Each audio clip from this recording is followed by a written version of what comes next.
এইখিনি হ'ল আমাৰ কল। এইটো ইয়াৰ পৰা লাগিছে একদম, ইয়াৰ পৰা লাগিছে ইয়ালৈকে, মানে একো নহয়, মাটিৰ পৰা অলপমান তলত আছে। আৰু এথোকা লাগি আছে, এইথোকা। কোনে কোনে খাব আহিব পাৰে। এইথোকা। আৰু মই কৰি আছোঁ ৰুমতে জিমত যাব পইচা নাই, এয়া জিম কৰি আছোঁ।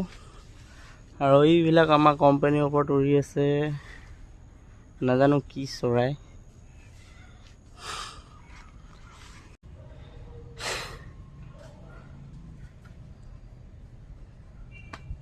আৰু এইটো মোৰ জিম পাৰ্টনাৰ দেই, দেখাই বডিটো দেখা দে, অ' মস্ত। কিবা কৈ দে জিম মাৰিবি, স্বাস্থ্য ভাল থাকিব, সুস্থ থাকিব না। ঠিক আছে, এইটো মোৰ জিম পাৰ্টনাৰ।